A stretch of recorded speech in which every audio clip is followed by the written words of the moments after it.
नाज़रीन आदाब, programme hello career में आपका बहुत इस्तकबाल करते हैं। मैं हूं आपके साथ हिना जुबैर। नाज़रीन, हमारी ये प्रोग्राम ख़ास तौर पर उन तमाम लोगों के लिए है जो कि अपने करियर के बारे में कुछ रहनुमाई चाहते हैं, कुछ गाइडेंस चाहते हैं। आपने अगर 8वीं के बाद अपनी पढ़ाई छोड़ दी है, आप कुछ आगे करियर के बारे में जानना चाहते हैं, पढ़ाई के बारे में जानना चाहते हैं, आप हमें कॉल कर सकते हैं। या फिर 10वीं के बाद आप अपना करियर किस तरह का चाहते हैं, उसके बारे में अगर आपको कुछ मशवरा चाहिए, आप हमें कॉल कर सकते हैं। ग्रेजुएशन, पोस्ट ग्रेजुएशन या फिर करियर ऑप्शंस आप क्या चुने, आज के सिनेरियो को देखते हुए आप हमें कॉल कर सकते हैं। हमारा ये प्लेटफॉर्म खास आपके लिए है। हमारे नंबर आपके टीवी स्क्रीन पर फ्लैश भी हो रहे हैं। और चलिए, सबसे पहले मैं आपका तारुफ करवाती हूं आज की हमारी बहुत ही खास मेहमान। तहे दिल से हम सब उनका इस्तकबाल करते हैं। हमारे साथ मौजूद हैं प्रोफेसर निहारिका वोहरा जी। निहारिका जी, आपका बहुत बहुत इस्तकबाल करना चाहेंगे। मैं थोड़ा सा अपने नाज़रीन को बता दूं, Niharika Vohra ma'am Delhi skill and entrepreneurship university की वाइस चांसलर हैं। साथ ही साथ इनका नाम किसी तारुफ का मोहताज हरगिज नहीं है। हम सब ने इन्हें देखा है एक बेहतरीन एकेडमिशियन के तौर पर, हमने इन्हें देखा है किस तरह से ये करियर की गाइडेंस जो है देती हैं। तो आज का ये मौका आप बिल्कुल मत गंवाइए, आप हमें कॉल करिए, आपकी बात हम निहारिका मैम तक पहुंचाएंगे। आप जो भी सवाल पूछना चाहें आप हमसे पूछ सकते हैं। सिर्फ आपसे एक रिक्वेस्ट है कि जब आप हमें कॉल करें तो आप अपने टीवी की आवाज़ बंद कर दें, ताकि आपकी बात जो है वो हमारी मैम तक पहुंच जाए। मैम, बहुत वेलकम करना चाहेंगे, बहुत इस्तकबाल करना चाहेंगे न्यूज़ 18 उर्दू के ख़ास प्रोग्राम हेलो करियर में। थैंक यू सो मच, मेरे को भी यहाँ आकर बहुत अच्छा लगा। मैम, सबसे पहले हम यही आपसे जानना चाहेंगे, थ्योरेटिकल तालीम जो है, थ्योरेटिकल एजुकेशन तो बहुत सारी यूनिवर्सिटीज़ देती हैं, तकरीबन तमाम यूनिवर्सिटीज़ ही देती हैं, लेकिन जो स्किल डेवलपमेंट है आज के सिनेरियो में, इसको कितना अहम आप मानती हैं? मैं Delhi skill and entrepreneurship university से हूँ, तो डेफिनेटली ये कहूँगी कि स्किल बहुत इम्पॉर्टेंट है, पर सिर्फ इसीलिए नहीं कह रही हूँ क्योंकि मैं Delhi skill and entrepreneurship university से हूँ। मैं ऐसा मानती हूँ कि किसी भी इंसान को अगर आगे बढ़ना है, अगर सक्सेस लेनी है, तो उन्हें अपना काम अच्छी से करना आना चाहिए। और अपना काम अच्छी से करना आना, चाहे वो प्रोग्रामिंग हो, चाहे वो टीवी ब्रॉडकास्टिंग हो, चाहे वो सिलाई कढ़ाई का काम हो, चाहे वो रिटेल मैनेजमेंट हो, हर एक इंसान को अपने काम में मास्टरी होनी चाहिए। और इसके कारण ही मैं कह रही हूँ कि स्किल बहुत इंपॉर्टेंट है। अगर हम हिस्ट्री भी देखें, आज की डेट में जो भी चीज जिसको हम मॉन्यूमेंट कहते हैं, जिसको हम सराहते हैं, चाहे वो केव की पेंटिंग्स हैं या फिर ताजमहल है या फिर कोई भी मॉन्यूमेंट है, वो किसी न किसी स्किल्ड इंसान का काम है। किसने कितना पैसा कमाया, वो उसने कितने राज किए, वो उतना नहीं रहा है टाइम के साथ, पर वो जो बना कर गए हैं अपने हाथों से, वो जरूर हमारे साथ टाइम के साथ रहा है। तो स्किल की बहुत महत्व है। जी मैम। निहारिका मैम, आपसे ये भी जानना चाहेंगे, हमारे आज के जो नौजवान हैं, यंगस्टर्स हैं, वो अब बहुत जल्दी अपना स्टार्टअप करना चाहते हैं, ख़ास तौर पर अपने जो एंटरप्रेन्योरशिप है उनकी स्किल्स को बहुत जल्दी वो सामने लाना चाहते हैं, लेकिन कहीं ना कहीं कंफ्यूजन का शिकार होते हैं। उनको एक गाइडेंस की ज़रूरत होती है। इसके लिए आप क्या कुछ कहना चाहेंगी? कंफ्यूजन होना बहुत नॉर्मल चीज़ है। जी। मेरे पास चॉइसेस हैं, मैं ये करूं कि वो करूं। सो कंफ्यूजन होना नॉर्मल है, पर ये भी समझना जरूरी है कि मैं क्या करना या करना जानती हूं जी, और मैं उस लेवल में कितनी मेहनत कर सकती हूँ। जिस चीज को हम अच्छी से जानते हैं उस पे हम मेहनत कर सकते हैं, जिस पे हमें इंटरेस्ट होता है उस पे हम मेहनत कर सकते हैं। पर जिसमें हम जिसमें हमें इंटरेस्ट नहीं होता है, वो चाहे किसी और के लिए बहुत अट्रैक्टिव हो, हमारे लिए इंटरेस्टिंग नहीं होता है। तो आई थिंक मेरा इतना ही एडवाइस रहेगा, पहले ये चॉइस करिए कि आप कौन से प्रॉब्लम को या कौन से स्टार्टअप में अपनी सारी एनर्जी लगा सकते हैं, और तभी वो एनर्जी लगा सकते हैं अगर आपको उसमें इंटरेस्ट है, इसलिए नहीं क्योंकि किसी और ने उसमें सक्सेस पाया है। जी मैम। और मैम यहाँ पर हम उन बच्चों की भी थोड़ी सी बात करना चाहेंगे जिन्होंने अभी हाल ही में एग्ज़ाम दिए हैं, चाहे 10th का हो, 12th का हो, इवन ग्रेजुएशन भी, नंबर नहीं आ पाए हैं या वो अपना मनपसंद अपनी चॉइस का सब्जेक्ट नहीं ले पा रहे हैं, वो फिर आगे क्या करें? क्या वो कहीं ना कहीं काउंसलिंग के लिए जाएं, या फिर जैसा कि हम देखते हैं कि अक्सर पेरेंट्स अपनी बात बच्चों के ऊपर कहते हैं कि नहीं तुम्हें ये कोर्स करना है, इन तमाम चीज़ों को किस तरह से आप देखेंगी? जी, पेरेंट्स जरूर बच्चों का भला चाहते हैं, तो वो अपनी एडवाइस देते हैं, पर ऐसा नहीं होता है कि उन्हें भी बहुत सारे ऑप्शंस पता होते हैं। वो भी 3, 4, 5 ऑप्शंस जो उनके आसपास के लोग बात करते हैं वो ही कहते हैं। तो पहली बात है कि आज की डेट में गूगल होने के कारण और इतने सारे सर्च इंजिन्स होने के कारण सर्च करिए पहले, थोड़ा टाइम स्पेंड करिए सर्च करने में कि मैं आज इस लेवल पे हूं, मेरे को अगर यहां पहुंचना है तो मेरे पास क्या क्या क्या ऑप्शंस हैं। और अधिकतर अगर आपके नंबर नहीं भी अच्छे आए हैं तो ये तो पता करिए कि अभी की डेट में मार्केट में कौन से स्किल, कौन से काम ज्यादा अवेलेबल है, उस काम को लेकर कोई ना कोई कोर्स कर लीजिए, और कोर्स ऐसा अच्छे इंस्टीट्यूट से करिए जहां पर आपको चीटिंग नहीं हो। वो कोर्स कराने वाले आपसे सिर्फ पैसा ऐंठने का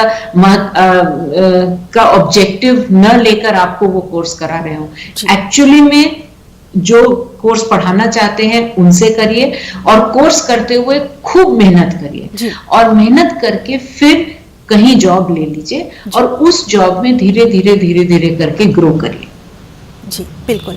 और नाज़रीन, आप हमें कॉल कर सकते हैं। हमारे साथ निहारिका वोहरा मैम मौजूद हैं, वाइस चांसलर हैं DSEU से, और आपके बहुत सारे जो सवाल हैं, अगर आप कुछ पूछना चाहते हैं अपने करियर के ताल्लुक से, आप हमें बराए मेहरबानी कॉल कर सकते हैं।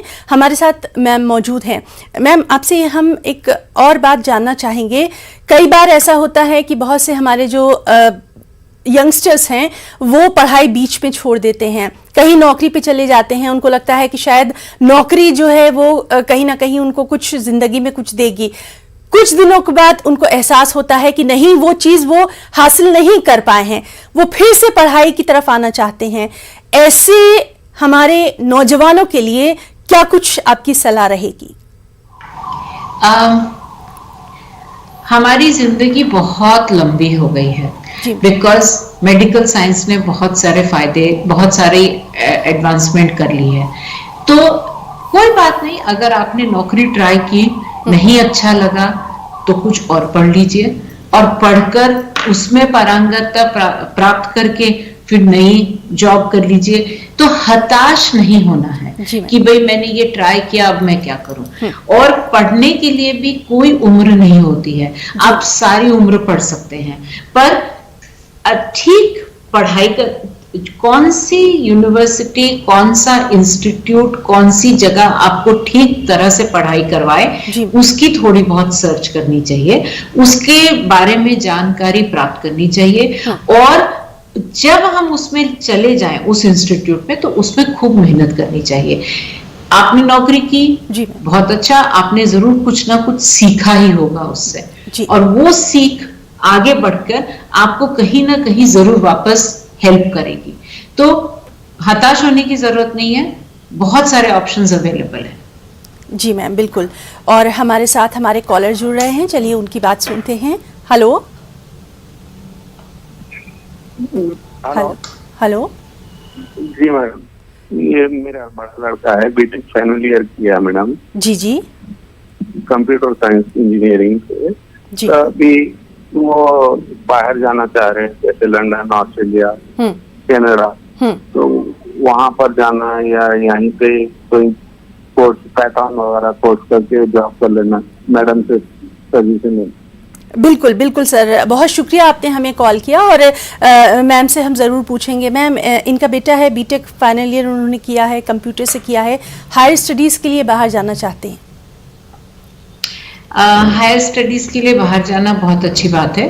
अगर कनाडा जाना चाहते हैं तो आपको फिर से रिसर्च करना पड़ेगा, कौन से इंस्टीट्यूशंस एमटेक कराते हैं, कौन से इंस्टीट्यूशंस पीएचडी कराते हैं। अधिकतर इंजीनियरिंग फील्ड में एमटेक के लिए आपको पैसे नहीं मिलते हैं, यूनिवर्सिटी आपको स्कॉलरशिप नहीं देती है, पीएचडी के लिए देती है। और अगर आपको पीएचडी करना है तो आपको जीआरई जैसा एक टेस्ट लिखना पड़ेगा, टॉयफल या आईएलटीएस लिखना पड़ेगा। और जब आप वो दोनों एग्जाम दे देते हैं और आप अगर पीएचडी में एडमिशन लेते हैं तो आपको एडमिशन मिलने के चांसेस भी ज्यादा हैं और आपको स्कॉलरशिप मिलने के भी चांसेस ज्यादा हैं। और अगर आप एमटेक ही करना चाहते हैं तो फिर पैसे की तैयारी रखनी पड़ेगी, क्योंकि एडमिशन तो शायद मिल जाएगा पर स्कॉलरशिप नहीं मिलेगा। और पर एमटेक में क्या है, आप 2 साल के बाद नौकरी कर सकते हैं, पीएचडी 4 से 4.5 साल लगते हैं कंप्लीट करने के लिए। और अगर यहाँ से बीटेक करके जाएंगे तो हो सकता है 5 या 6 साल भी लगे, क्योंकि ब्रिज एमटेक भी करना पड़ेगा उसके लिए। तो ये ऑप्शंस आपके लिए अवेलेबल हैं। मैं चाहूंगी कि आप रिसर्च करके देखें कौन से इंस्टीट्यूट में आपका बच्चा एडमिशन ले सकता है और फिर डिसाइड करें कि एमटेक में लेना है या पीएचडी में लेना है। जी मैम, तो बहुत शुक्रिया, आपने बहुत ही क्लियर बताया है कि किस तरह से वो एडमिशन ले सकते हैं, क्या उनके आगे के करियर ऑप्शंस रहेंगे। नाज़रीन, हमारा ये खास प्रोग्राम हेलो करियर यूं ही जारी रहेगा। फिलहाल एक छोटा सा ब्रेक।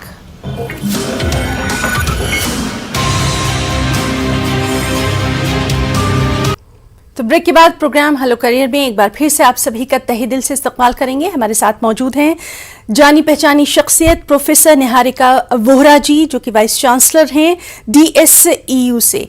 नाज़रीन, आप हमें कॉल भी कर सकते हैं, हमारे नंबर्स आपकी टीवी स्क्रीन पर फ्लैश हो रहे हैं। आप अपने करियर से मुताल्लिक कुछ भी जानना चाहें, कुछ रहनुमाई हासिल करना चाहें, आप हमें कॉल कर सकते हैं।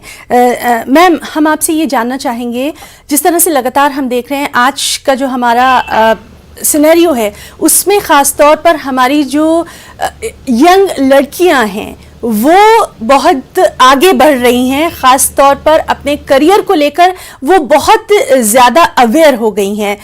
स्किल के साथ अगर वो अपने करियर को आगे लेकर बढ़ना चाहेंगी तो ये उनके लिए कितना अच्छा रहेगा? एक तो ये सुनकर बहुत खुशी होती है कि लड़कियां अच्छा कर रही हैं। It is about time that हम सब लोग, सब इंसान अच्छा करें।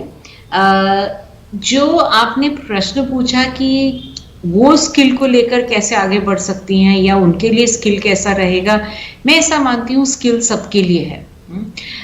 स्किल होता है तो आप कहीं भी, कभी भी, किसी भी वक्त अपने लिए अपनी रोजी रोटी तो कमा ही सकते हैं, और अगर हो सके तो 2-3 लोगों के लिए और भी कमा सकते हैं। तो स्किल का होना बहुत जरूरी है। सिर्फ डिग्री से आपको कुछ नहीं मिलता है। बिल्कुल।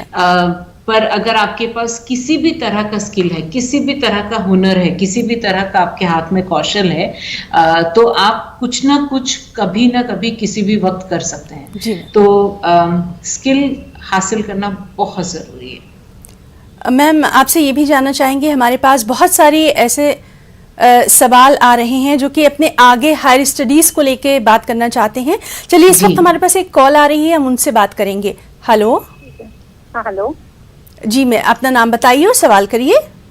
मेरा नाम है वीना, मैं बैंगलोर से बात कर रही हूँ। जी रीना। मैं इंजीनियरिंग इलेक्ट्रॉनिक्स एंड कम्युनिकेशंस में कंप्लीट की हूँ अभी। हेलो। जी जी जी, अपनी बात रखिए। अभी मैं हाउसवाइफ हूँ, शादी होके 10 साल हुआ मेरा। अभी मैं हायर स्टडीज करना चाहती हूँ यूएस में। तो 10 साल तक मैंने ऐसे कुछ नहीं किया। आई वाज मतलब अभी मैं होम मेकर हूँ, लेकिन आगे बढ़ना चाहती हूँ, तो इसके लिए कोई इंफॉर्मेशन मुझे मिल सकती है? बिल्कुल रीना जी, बहुत शुक्रिया हमें कॉल करने के लिए। जी मैम। ठीक है। ओके।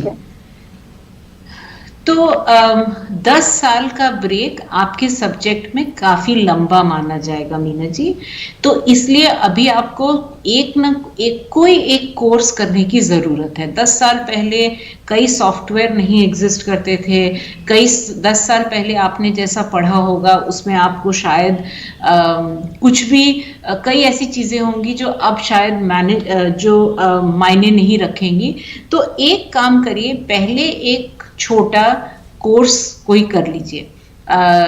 उससे क्या है, आपको भी आदत हो जाएगी दोबारा से पढ़ने लिखने की। एक बार वो हो जाएगा, उसके बाद आप थोड़ा बहुत रिसर्च करके ये देख सकते हैं कि आप किस सब्जेक्ट में हायर स्टडीज कर सकते हैं, कौन से सब्जेक्ट में अभी और वैकेंसीज हैं, लोग उसमें हायर स्टडीज कर रहे हैं। आपका इंजीनियरिंग में बीटेक है, वो मैंने सुना, और वो भी इलेक्ट्रॉनिक, इलेक्ट्रिकल, एंड वो काफ़ी अच्छे सब्जेक्ट्स हैं, बट फिर भी ये काफ़ी जल्दी आउटडेटेड हो जाते हैं। तो पहला काम है कि अगर आप अपने अभी के 10 साल के को ब्रेक करके एक नए तरफ चलना चाहते हैं, तो आप प्लीज पहले कोई ना कोई छोटा मोटा कोर्स कर लीजिए। चाहे वो एमटेक कर लीजिए, चाहे या फिर कोई शॉर्ट प्रोग्रामिंग लैंग्वेज का कोर्स कर लीजिए, ताकि आप वापस करंट हो जाएं। वो बहुत जरूरी रहेगा आपके लिए। जी मैम, बहुत शुक्रिया आपका, और मुझे पूरी उम्मीद है कि उनको अपने सवाल का जवाब मिल गया होगा। चलिए बात करेंगे एक और अपने कॉलर से। हेलो। आदाब जी, आप बोल रहा हूँ अलीगढ़ से। जी। हेलो कैरियर में मैम से मेरा एक सवाल है। जी। जैसा कि आजकल एक यूथ जो प्रीफर कर रहे हैं वोकेशनल ट्रेनिंग के लिए और स्किल्ड कोर्सेज के लिए, तो अगर ऐसा होगा कि सारा यूथ जो होगा इस तरह के कोर्सेज को करके बीटेक और ग्रेजुएशन के बाद जॉब ले लेंगे, तो फिर हायर स्टडीज का क्या होगा? लोग जैसे बॉटनी, जोलॉजी और दूसरे कोर्सेज में रिसर्च करके कैसे आगे जाएंगे? तो उन लोगों के लिए जो लोग रिसर्च को अपना करियर बनाना चाहते हैं, तो मैम की क्या एडवाइस है उन लोगों के लिए? क्योंकि आजकल जो यूथ है वो प्रीफर कर रहे हैं कि ग्रेजुएशन के बाद हम लोग स्किल कोर्स करके या वोकेशनल कोर्स करके जॉब पा लें। जी, बहुत शुक्रिया हमें कॉल करने के लिए, बहुत अच्छा सवाल आपने किया है। जी मैम। अगेन आई थिंक हमारी पांचों उंगलियां एक जैसी नहीं होती हैं। बिल्कुल मैम। कुछ बच्चे चाहेंगे कि वो इमीडिएटली जॉब करें, कुछ चाहेंगे कि वो आगे पढ़ें, रिसर्च करें, पीएचडी तक करें, डीलिट करें, जो भी आगे आगे पढ़ सकें। तो आई थिंक हमें जो इम्पोर्टेंट है अभिभावक होने के नाते या फिर एजुकेशनिस्ट होने के नाते, हमें बच्चे को रूट करना है उसके इंटरेस्ट के अकॉर्डिंग। सो कईयों को डेप्थ में कोई सब्जेक्ट को पढ़ना रात दिन बहुत अच्छा लगता है, तो उनको रिसर्च की तरफ रूट करना चाहिए, और उसमें हर तरह की साइंस एंड ह्यूमैनिटीज इंक्लूडेड हैं। और जिन बच्चों को एक्शन अप्लाइड चीजें पसंद हैं, उनको जॉब की तरफ जल्दी रूट कर देना चाहिए। और ऐसा भी होता है, जैसा कि बहुत जगह देखा गया है, कि कुछ बच्चे पहले 10-5 साल नौकरी करते हैं, फिर उसके बाद उनमें एक आशा जगती है कि हम भी पढ़ें, और जब वो लोग पीएचडी ज्वाइन करते हैं, जब वो रिसर्च ज्वाइन करते हैं, तो उनका रिसर्च बहुत बेहतर होता है, उनका पीएचडी की तरफ जो झुकाव होता है वो बहुत डीप होता है, क्योंकि उन्होंने दुनिया देखी होती है। तो मेरा ये सजेशन है कि चिंता की बात नहीं है, अलग अलग तरह के इंटरेस्ट के लोग हैं, हमारा काम है कि जिसका इंटरेस्ट जहां है उसको उस तरफ गाइड करें। जी बिल्कुल, और बहुत सही आपने ये बात कही। हमारे पास बहुत सारे इस तरह के भी सवाल आ रहे हैं, मेल्स आ रहे हैं कि नंबर कम आए हैं, चाहे 10th की बात कर लें, 12th की बात कर लें, ख़ासतौर पर इन्हीं क्लासेस के क्योंकि रिजल्ट निकले हैं, नंबर कम आए हैं, बच्चा कहीं ना कहीं अब थोड़ा सा दुखी है, या वो आगे क्या करे। ऐसे बच्चों के लिए आप क्या कुछ गाइडेंस देना चाहेंगी मैम? अगर क्लास 10 में नंबर कम आए हैं, दैट मीन्स अगर आपके 50% से कम नंबर आए हैं, तो मेरा सजेशन ये है कि आप किसी ना किसी डिप्लोमा में, सीईटी जैसे एंट्रेंस टेस्ट होते हैं, डिप्लोमा में एडमिशन ले लीजिए। और एडमिशन लेकर सिर्फ डिप्लोमा में एडमिशन लेना जरूरी नहीं है, पर उसमें मेहनत करनी जरूरी है, क्योंकि आपने जो क्लास 10 में आपके जो नंबर कम आए हैं उसको ओवरकम करने के लिए अगर आप अपना अगले डिग्री अच्छी से कर पाएंगे तो आपका ये मेकअप हो जाएगा। अगर आप नहीं मेकअप कर पाएंगे तो आप फिर शायद हर वक्त कम में रहेंगे, हीनता में रहेंगे। जी मैम। जो दूसरी बात है कि अगर आपके क्लास 10 में बहुत कम नंबर आए हैं तो आप ITI में भी देख सकते हैं एडमिशन, या फिर कोई स्किल बेस्ड कोर्स कर लीजिए। जी मैम, आपसे हमारी बातचीत जो है वो आगे भी इसी तरह से जारी रहेगी। वक्त अब हमें इजाजत नहीं देता, लेकिन हम आपका बहुत बहुत शुक्रिया अदा करना चाहेंगे पूरी न्यूज़ 18 उर्दू की टीम की तरफ से। आपका अपना कीमती वक्त देने के लिए बहुत शुक्रिया। तो नाज़रीन, आज के प्रोग्राम हेलो करियर में फिलहाल इतना ही। आदाब।